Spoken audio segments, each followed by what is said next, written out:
Allez, bonsoir à toutes et à tous. Bienvenue sur ce numéro spécial du Chouchoute Cycling Club dédié au Tour de France Femmes à l'occasion de la publication des listes du Tour de France Femmes par ASO.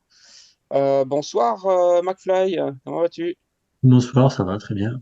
J'espère que tout le monde aussi. Bonsoir Cactus, Bonsoir, en forme? ça va. Bon, allez, on accueille un invité ce soir. Bonsoir Antonin. Bonsoir, bonsoir, merci de m'avoir invité. Bienvenue à toi. On va donc tous ensemble parler et débattre de ces listes d'équipes qui ont été publiées par ASO pour le Tour de France féminin. Tour de France qui, je vous le rappelle, se déroulera du 12 au 18 août prochain entre Rotterdam et l'Alpe d'Huez. Donc les équipes ont été annoncées cette semaine. Je refais la liste rapidement. Allez, ça va faire un peu liste à l'après-vert, mais c'est pas grave. On a les 15 équipes World Tour avec la G Insurance Soudal Team, la Canyon SRAM, la Ceratizit, la FDJ Suez, Phoenix de Koninck, Human Power Health, Lidl Trek, Live, oulala, c'est hommage à McFly, Jayco, la Movistar Team, Roland, Team DSM, Firmenich, PostNL, pareil, toujours hommage à McFly, hein, PostNL, si vous voulez envoyer des lettres, n'oubliez pas de passer par la poste néerlandaise. La team SD Works, la team Visma Lease a Bike, l'UAE, pardon, Team ADQ et l'UNOX Mobility. À cela vont s'ajouter 7 équipes de niveau continental, 2 équipes invitées d'office, parce que ce sont les meilleurs au classement continental femmes en 2023. C'est la Cofidis et la Tashkent Cycling Team. Et on va venir ajouter, enfin, en l'occurrence, c'est ASO, hein, c'est pas nous qui avons décidé, on aurait peut-être décidé d'autres choses, on va en parler juste après. Arkea BNB Hotel, IF Education Cannondale, Laboral Kucha, Lotto Destiny et les Madeleines, toujours pour le dessert à la fin de Saint-Michel, Mavic Aubert. Alors, qu'en pensez-vous de tout ça, Fly, toi qui es un expert dans toutes les équipes féminines, est-ce que tu retrouves toutes tes chouchoutes? Non, mais il aurait fallu 50 teams, donc ça va être compliqué. Ah, Et puis il n'y a pas Mais encore de Tour de France ouvert aux juniors. voilà aussi, ni au U17, ni au, ouais, ni au U15. Non, après, les deux équipes invitées d'office, c'était obligatoire par rapport à leur classement l'an dernier. Je pense que c'est Tashkent qui va faire le plus débat.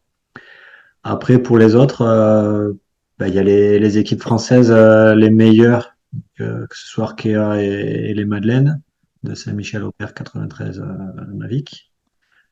Et après, on retrouve non, des équipes qui ont un bon effectif et qui ont brillé un petit peu aussi en ce début de saison. Donc, pas illogique. Après, c'est vrai que bon.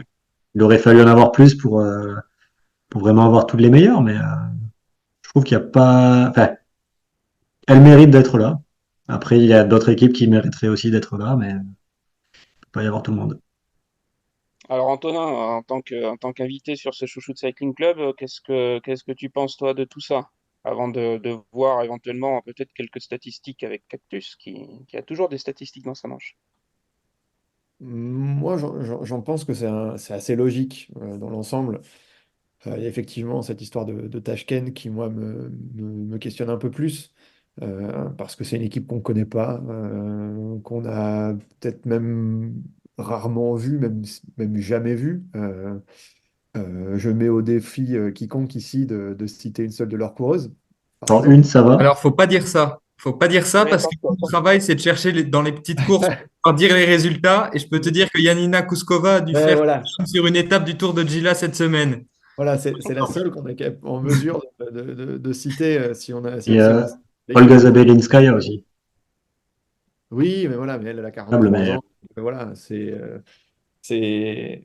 pour nous autres spécialistes, c'est un peu plus facile. Mais pour le suiveur lambda, c'est quelque chose qui est un petit peu plus difficile, même sur d'autres équipes, hein, mais pour cette équipe-là en particulier, qu'on n'a jamais vu en Europe avant cette année.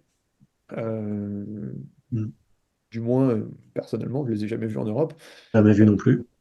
Et voilà, je pense que tu vas avoir beaucoup plus de courses que moi, McFly.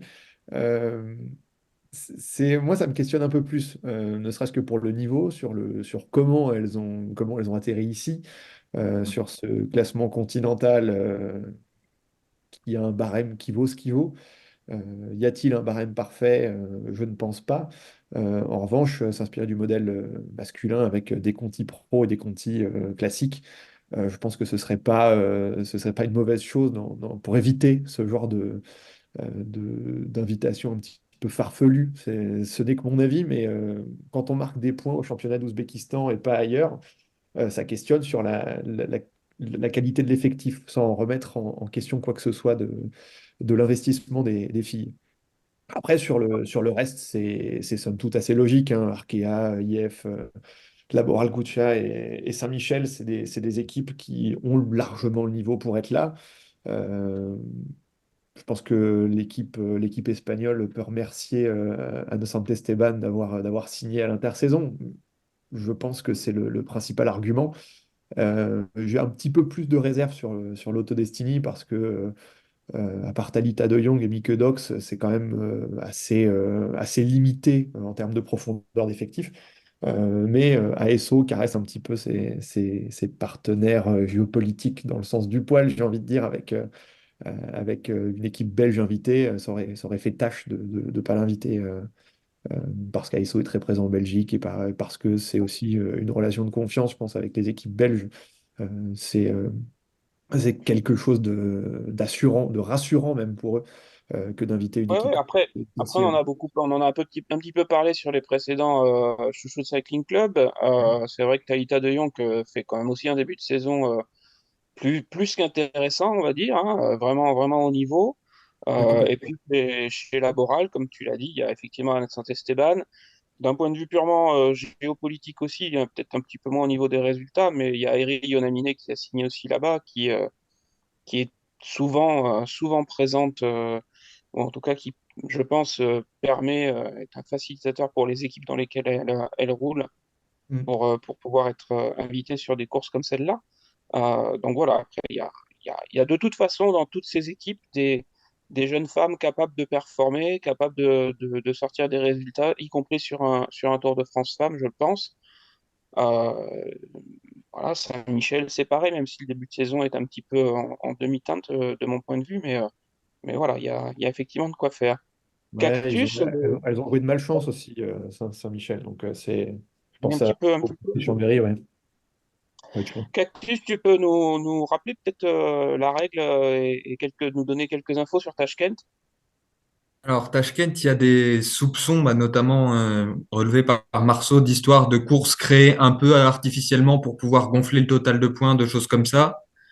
Mais l'UCI a décidé de valider quand même leur deuxième place au classement Conti de l'année dernière et donc leur invitation automatique à toutes les courses du World Tour, comme ça existe aussi pour les équipes Pro Team hommes. Donc Sinon, là, il y a une règle et la règle est respectée, quoi, en fait, hein. oui, oui, voilà, il y a des soupçons sur comment ils se sont retrouvés dans cette position, mais la règle est respectée. On va dire que c'est plutôt dans ce sens-là. Ok, ça va peut-être inciter certaines équipes à aller courir en Ouzbékistan l'année prochaine, on ne sait pas, on verra. Bah déjà, on a vu Roland qui allait faire quelques courses au Salvador qui n'ont pas été super bien vues non plus parce qu'il y a pareil des histoires de soupçons de conflits d'intérêts, de choses comme ça, mais qui ont pu faire monter le nombre de points. Sachant que Roland, c'est peut-être l'équipe la plus faible sportivement du Women's World Tour, donc celle qui serait la plus en danger si une équipe veut demander une licence, par exemple. Bah, justement, en parlant de ça, Laboral avait demandé la licence World Tour, Mm. mais ils ne l'ont pas eu. Donc peut-être aussi c'est oui, un moyen de récompenser leur investissement en les invitant sur le tour. Mm. Pour moi, je vais dire, donc il y a les deux, sur les 7 équipes invitées, il y a les deux invités automatiques. Saint-Michel et Arkea, c'était à peu près sûr hein, pour moi parce que équipe française est niveau quand même, enfin, et ont déjà montré sur le tour, etc. IF, c'est quasiment la même équipe que l'année dernière, c'est juste une structure différente, donc ils ne repartent pas en World Tour, mais pour moi, l'invitation était garantie aussi. Et Laboral Cucha avec Santesteban, c'était presque sûr. C'est vrai que l'Autodestiny, c'était pour moi dans un petit groupe avec deux des équipes qui étaient là l'année dernière, ils ne seront pas là cette année, donc Team Cap Repsol et Life Plus Wahoo, qui sont un peu les victimes avec ça. Et il reste aussi les deux autres équipes françaises donc, qui ne sont pas sélectionnées. Donc Winspace qui va participer à la Vuelta, donc qui a au moins ça comme entre guillemets l'autre consolation, et peut-être surtout comme Guy Grand Est, donc qui n'est pas annoncé, enfin qui n'a pas d'autres grands tours pour l'instant, même si on n'a pas encore les invitations sur le Giro, et qui a aussi montré de l'initiative, etc. Ok, on parlait d'IF, je rebondis sur IF déjà, puis on reviendra sur Komugi et sur Winspace, mais IF, il y a effectivement une structure qui s'est, on va dire, démontée, remontée, de manière peut-être même encore plus forte cette année par rapport à l'année dernière, je ne sais pas ce que vous en pensez, mais on est aussi sur un candidat ou une candidate potentielle à une licence World Tour. Euh, Il y a McFly évoqué Laboral. Ça fait du monde. Qui est-ce qu'il faudrait déloger côté World Tour? Donc on a parlé de Roland et quelle serait l'autre équipe en danger selon vous?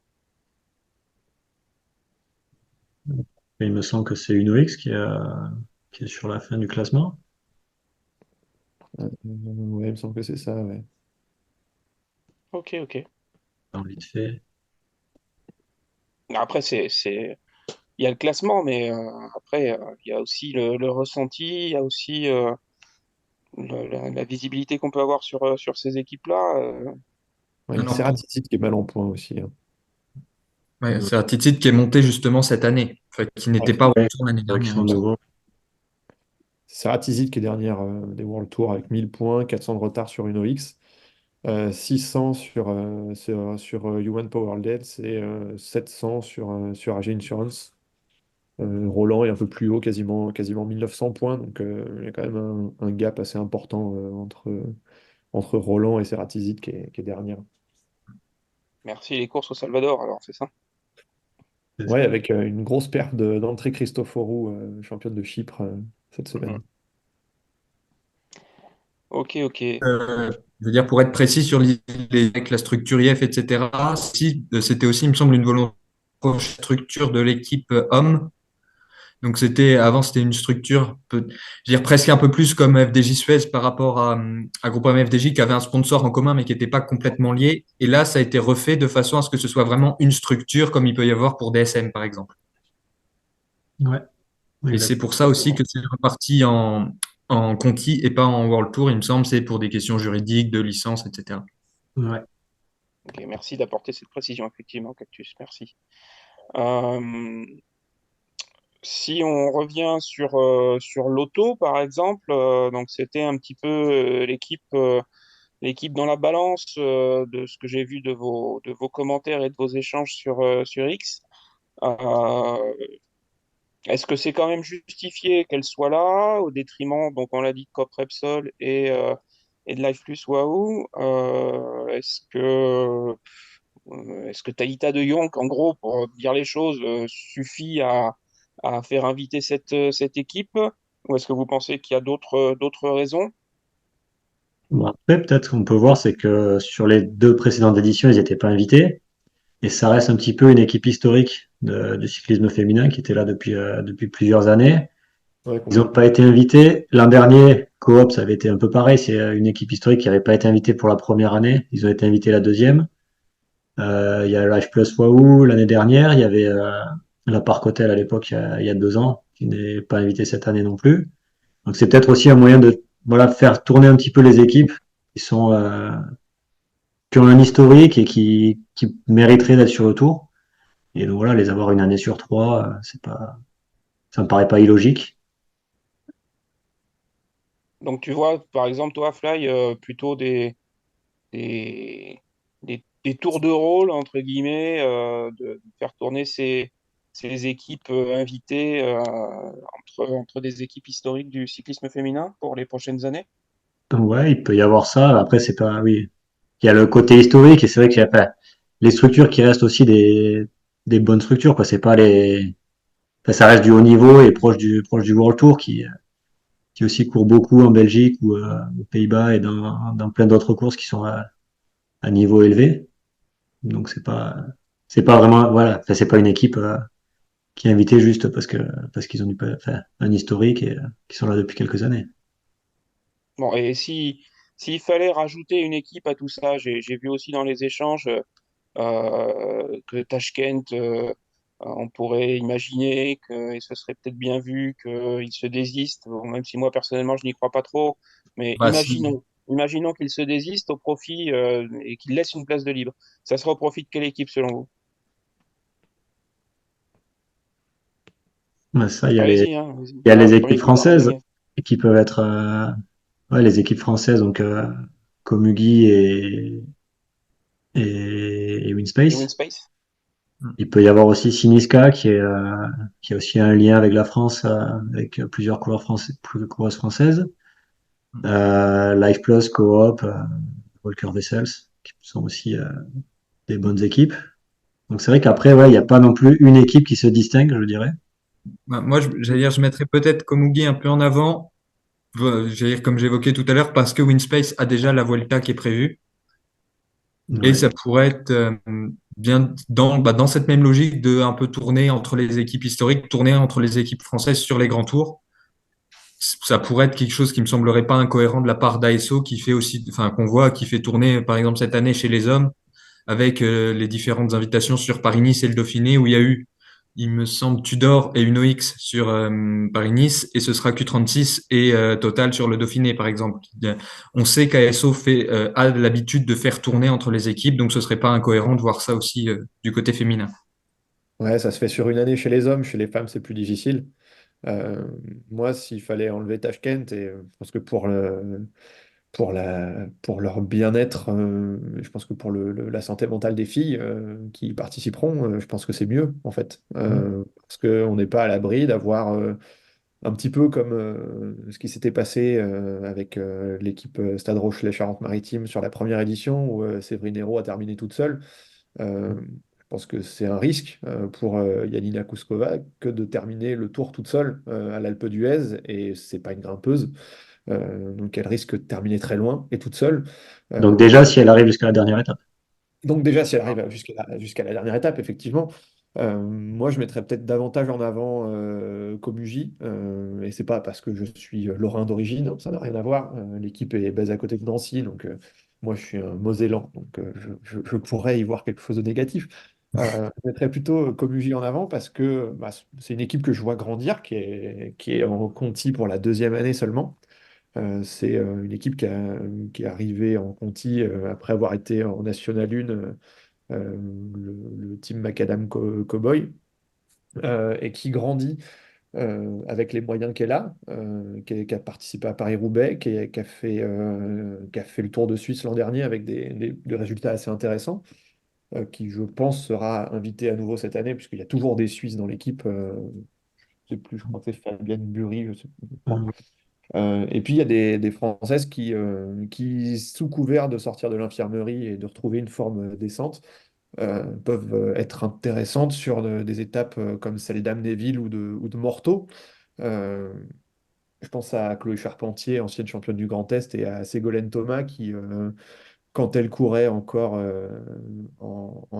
seulement au niveau amateur, est terminée autour de la 20e place du Mont Ventoux Dénivelé Challenge. Donc c'est des filles qui progressent. Il y a aussi Victoire Joncheret qui fait un bon début de saison. Et pour ceux qui suivent un petit peu, ceux qui étaient présents à Chambéry, par exemple, je pense à nos deux interlocuteurs. Je pense que vous avez vu le raid de Fernanda Yapura, euh, qui montre bien que l'équipe travaille et elle travaille bien.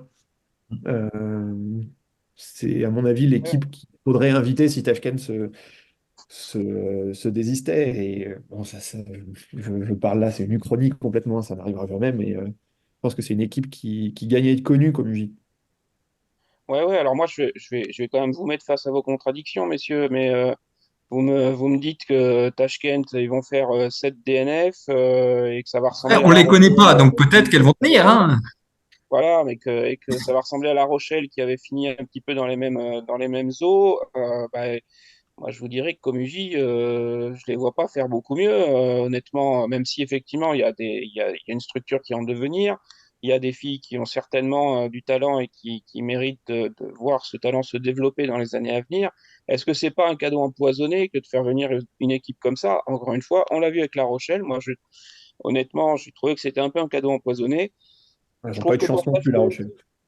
trouve que pour Tashkent, c'est certainement une mise en exposition et qu'il y a de la géopolitique aussi derrière, c'est évident, mais que pour les filles qui vont faire le Tour de France, c'est aussi un petit peu un cadeau empoisonné. Je trouve qu'il y a d'autres équipes pour lesquelles ça serait un peu moins un cadeau empoisonné, personnellement.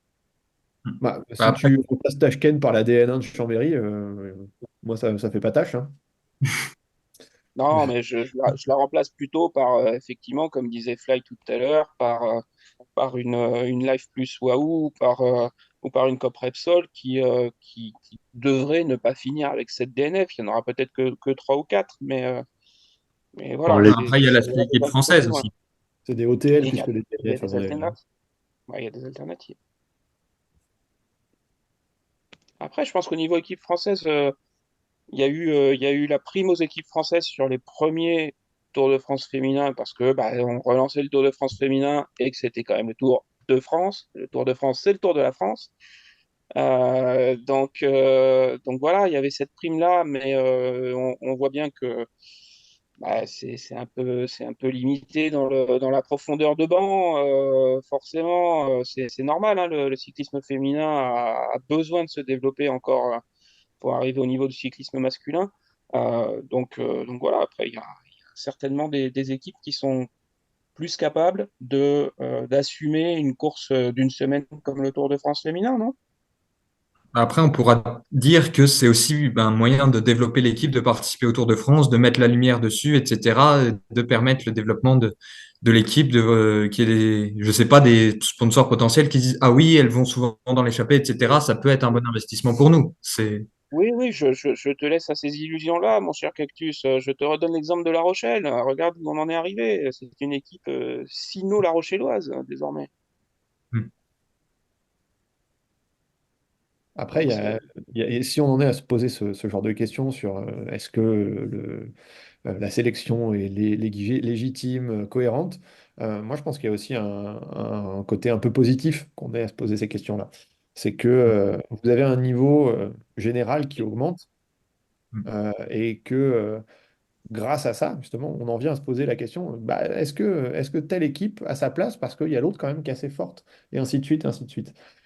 Actuellement, il y a un vrai élan du cyclisme féminin avec une abondance d'argent, de sponsors en tout genre qui arrive.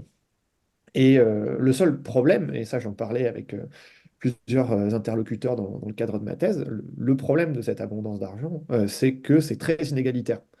Euh, Vous allez avoir justement, on parle de Laboral Kutsha, euh, une coureuse capable de jouer le top 10 du général. Derrière, c'est plus fragile. Euh, c'est un peu le cas pour l'Auto-Destiny sur les classiques, avec Thalita de Jong qui est capable de jouer le top 10, mais derrière, c'est un petit peu plus fragile. Euh, Bah, toutes les équipes n'ont pas le loisir d'avoir Elise Chabet et Katarina Nivadoma au départ, d'avoir Demi Vollering, Lotte Kopecky, Lorena Wiebes au départ. Cette abondance d'argent, elle est assez positive pour le cyclisme féminin, mais tant qu'elle sera très inégalitaire, et c'est quelque chose qu'on voit chez les hommes avec UAE, avec la Sky il y a quelques années, bah, vous aurez des inégalités de résultats parce que des inégalités de moyens et donc de qualité de coureuse au départ. Mais d'un autre côté, ça c'est le côté plutôt négatif, mais d'un autre côté, c'est qu'on a quand même de plus en plus d'équipes qui ont des moyens pour arriver à ce niveau-là. Non, mais c'est certain. Après, on veut peut-être pas forcément que chaque équipe ait les moyens de gagner toutes les étapes dans ses rangs, mais au moins, comme on disait tout à l'heure, de pas avoir toutes ces jeunes femmes qui abandonnent au bout de la troisième étape parce que c'est trop dur et que le niveau est effectivement trop relevé pour elles. Mais voilà, c'est effectivement des choses à voir. Après, moi, je propose éventuellement, je fais appel à Marion Rousse, si elle nous écoute, si elle nous regarde, je l'encourage à nous regarder d'ailleurs. Elle apprendra certainement des choses sur le cyclisme féminin. Euh, mais il faut peut-être mettre en place des critères clairs pour la sélection de ces équipes. Et moi, j'en propose un tout simplement, c'est le nombre de chouchoutes dans les équipes. Qu'est-ce que tu en penses, Fly? Ben oui, pourquoi pas, mais comme je le disais tout à l'heure, il y a des équipes où il y en aura, oui, S'il en faut 5 dans une équipe, il y aura trop d'équipes au départ. Mais déjà, on fait comment? On fait au Attends, nombre de chouchoutes ou au au pourcentage de nombre de chouchoutes dans chouchoutes, l'équipe? pardon, au Non, nombre de chouchoutes, non, attends, parce qu'après, il y a des chouchoutes de différents niveaux, donc c'est compliqué, Ah, hein. moi, il y a ah ouais, des mais équipes qu'on n'invite pas hein, après. Il faut faire gaffe, les gars. Ouais. il y a de Oui, la, après, il y il y a aura de des la World chouchoute Tour qu'il faudra pas corporelle, de la inviter. chouchoute continentale, il y a de tout, quoi, hein, tous les niveaux. Mais non, simplement, tu regardes, tu proposes un roster, et puis derrière, en fonction du nombre de chouchoutes de McFly, eh ben, tu sélectionnes ou tu sélectionnes pas l'équipe, et puis voilà, c'est tout. Sinon, je Et boycotte le plus tour. sérieusement, l'arrivée prévue de l'année prochaine de l'échelon intermédiaire, donc de l'échelon Pro Team, ça devrait être aussi un truc intéressant pour ça, d'avoir une différence entre les équipes, on va dire, oui, semi-pro, voire pro, comme peuvent, voire quasi World Tour, comme des Cofidis, des IF, etc. Et des équipes qui sont encore en développement, encore toutes jeunes et qui n'ont pas forcément la caisse pour tenir quelque chose comme ça, comme peuvent l'être les WinSpace ou peut-être les Komugi, je ne sais pas assez à ce niveau-là. Après, il faudra voir combien d'équipes peuvent se permettre d'être pro. Eh ben, c'est ça. Si on est sur des proportions comme chez les hommes, donc à peu près autant enfin oui, une quinzaine, voire, disons à peu près autant que sur l'échelon World Tour, ça fait déjà un bon paquet. Pas sûr que que les 15 meilleurs contis soient capables de tenir ça, quoi. Ou alors, on revoit le barème aussi, hein. Est-ce que les championnats nationaux méritent d'octroyer autant de points qu'une 1.2? Bah, je suis pas certain. Ouais, mais le problème, c'est que d'un autre côté, tu as une disparité dans les championnats nationaux aussi. Une championne des Ah Pays-Bas, oui. Ouais. Demi ça Vollering qui va marque 50 points et coûter. Kuskova en marque 50, ça, c'est pas très. Voilà. Voilà. Après, oui, ça c'est un tout autre débat. Et d'ailleurs, j'avais discuté avec des équipes qui disaient que quand eux, ils s'alignent, donc c'était plutôt en Belgique, ils se Mhm. retrouvent au départ, il y a SD Works, il y a Lidl Trek, il y a toutes les, enfin, voilà, il y a plusieurs équipes World Tour au départ. Donc pour elles, marquer des points, c'est beaucoup plus compliqué que quand c'est une course en Azerbaïdjan, qui pourtant rapporte le même nombre de points. Pareil, hein, tu prends une OX, elle marque des points en faisant 1, 2, 3, 4, 5 en Norvège, hein. Donc, pareil. Oui. Donc après, ouais, c'est vrai que si on revoyait les points, est-ce qu'il faudrait un système de points qui soit basé sur la start list? C'est-à-dire que quand au départ, il y a les 5 meilleurs mondiaux, ben là, même si on fait dixième de cette course, on gagnera plus de points que la Ah, mais tu première l'évalues. d'une course en points. Même si les deux sont en point 1, ça donnera plus de points si la start list est forte au départ que si la start list est faible. Ah, mais du coup, tu l'évalues comment le niveau de la start list avec les points qu'on a dit que ça marchait pas ou- On peut commencer avec les points de l'année dernière et après refaire avec les points, voilà, réattribuer comme ça et puis Mais oui, bah, d'ici j'allais dire, 2 ans, ça ça fait sera. un moment que l'UCI veut faire ça, d'essayer de rééquilibrer les points. On a vu il y a quelques temps notamment que les monuments rapportent plus que les autres Classic World Tour, des choses comme ça. Il y a eu Oui. des adaptations dans ce cadre-là, bon, surtout au niveau masculin, enfin, ou au moins ça a été surtout médiatisé du côté Ouais, masculin. Mais on sait que c'est quelque chose qui est déjà, peut-être pas une priorité, mais qui est déjà pris en compte au moins par l'UCI, il me semble. ouais, Ouais, c'est un peu ce qui se passait à une certaine époque avec le calendrier historique de l'UCI auquel appartenaient les monuments, les trois grands tours. Voilà, c'était une belle usine à gaz déjà à l'époque. Bon, bah, donc c'est pas auprès de Marion Rousse qu'il faut que je lance un appel, c'est auprès de David Lapartien. Auprès de Embauchez tout le monde, c'est McFly à bien. l'UCI, il va vous mettre en place ce qu'il faut pour régler ces problèmes-là, vous mettre un beau système qui va vous calculer les nombres de points attribués à chaque course en ouais. fonction de la start list. Et tu peux nous faire ça, Fly, il n'y a pas de souci.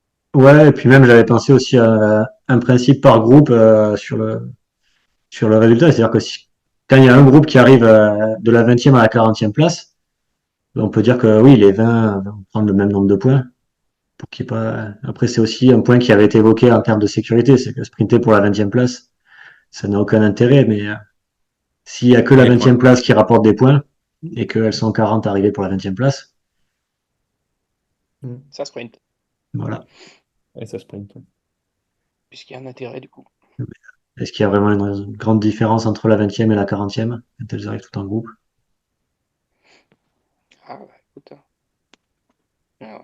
36-15, David Lapartien, et puis Ouais. voilà. Donc, tu es prêt à déménager des Pays-Bas vers la Suisse. Alors, ouais, ouais, ça peut se faire en télétravail, ça, de toute façon.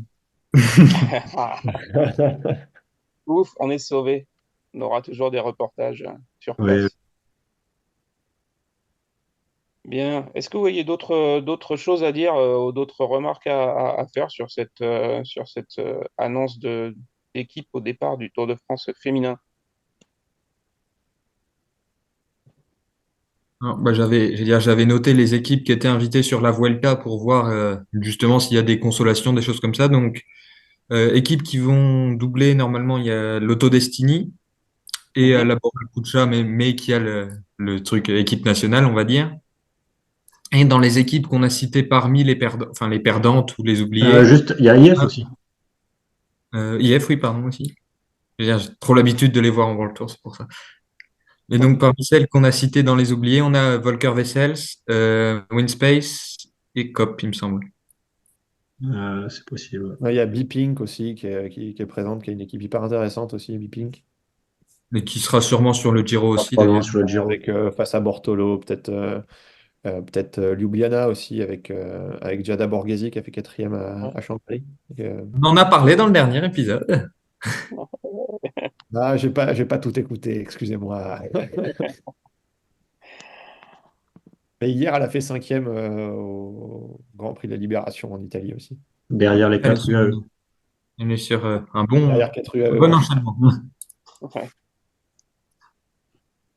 Bon, ben parfait, parfait, parfait. Ben, plein d'idées qui ressortent de ce Chouchou de Cycling Club à l'adresse de Marion Rousse, à l'adresse de David Lapartien. Bon, après, on va croire qu'on va essayer de trouver du boulot à McFly, mais il en cherche. Donc, si vous en avez, n'hésitez Ah, pas, j'en ai, hein. je commence Ah, t'en as. bientôt. Ouais, ouais, ouais, ouais. C'est jamais. Il faut avoir plusieurs Oui, propositions en oui, main pour pouvoir choisir. effectivement. Voilà.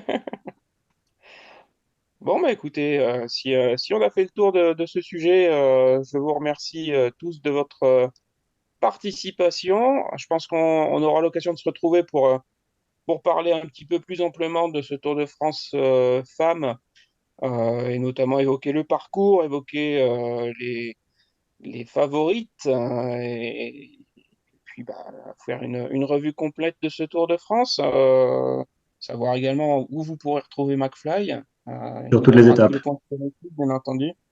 Je suis allé repérer Euh, le final de Morteau et je peux vous dire que ce sera pas pour une petite à l'arrivée. c'est pour ça que tu étais à Morteau, Antonin. Ok, c'est pour ça que t'es pas parti Exactement. très très loin. J'ai vu. Ok, bien, bien, bien. Exactement. Bien, c'est professionnel, c'est professionnel. Ouais. On essaye. Allez, ben, merci, merci à tous les trois. Merci spécialement à toi, Antonin, de t'être joint à nous ce soir. Avec Et plaisir. puis, j'espère te retrouver, pourquoi pas très bientôt, dans le Chouchou Cycling Club. Merci à tous. Bonsoir, messieurs. Mm. Bonsoir. Bonsoir.